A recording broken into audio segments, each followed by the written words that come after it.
making sure there is no conflict of this bill with the Constitution, like all the amendments have been mentioned earlier. So this bill is about psychology, sociology, and legal. That's the whole idea of getting this concept. And whether 16 or 18, I think every child deserves a right to live. Every citizen deserves it. So I think whether 16 or 18 should definitely explain to us in length and convince us why they're happy to support. But at the same time, every child is an asset to this country. Their education, their livelihood is, I think, our responsibility, especially of all of us who make decisions here. So I hope that whatever choice we make for them is the right decision, and every child gives, even if he makes a mistake, of course, relative what it is, but definitely deserves a second chance. Thank you. Okay. The reform and not freedom as has been propagated or brought in the bill, sir.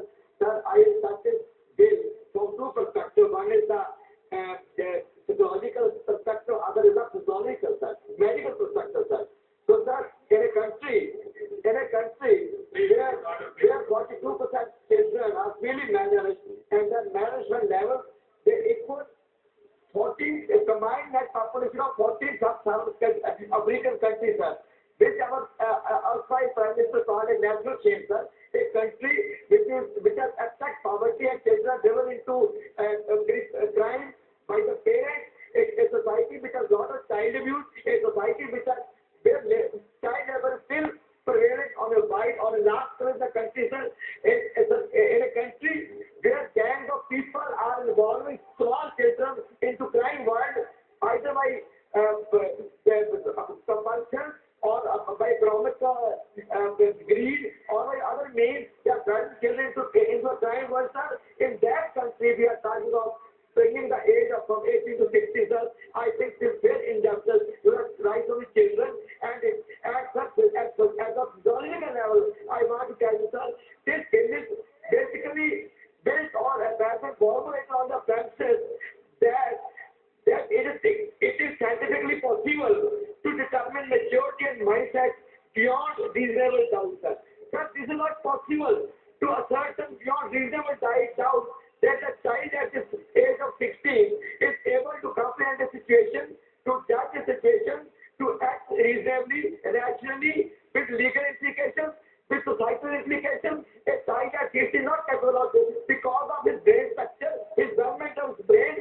So there are several studies to quote where it is mentioned that child at 16 is not capable of comprehending a situation that is good or bad for him, for the implications.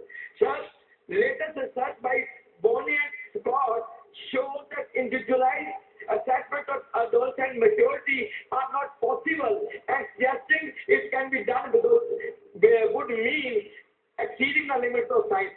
So scientifically, I say with all authenticity on such error with me that it is not possible at 16 to judge the risk, to judge the implications, and to take rational decisions, not to be overwhelmed by emotions. So I think 16 should not be the age.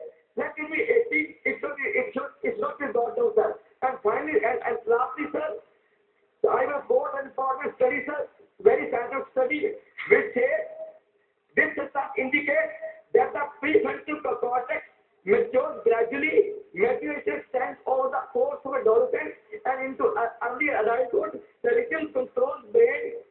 This region controls brain's executive function, advanced cognitive processes, employed in planning, controlling impulses, and weighing the consequences of decisions before acting, and weighing and maturation in connection between the prefrontal cortex and other regions of the brain that occurs gradually, resulting in improvement over time and impulse control and emotional regulation. So it's not just emotional, sir. It is very much physiological and anatomically. The child is not well enough to make judgment for himself, to take a rational decision. So I oppose this bill not only at the physiological level, but also at the anatomical level on the basis of science. All the evidence where it is from the University of London, from our own university, our own NIMHANS, National Institute of Mental Health, New Delhi and Bangalore, that the child is not capable of making himself. So reducing the age to 16 is doing gross injustice to juvenile population, and it will not reduce the crime also, and that's it will take on the right of children already. So thank you. International Child Rights UN Convention also,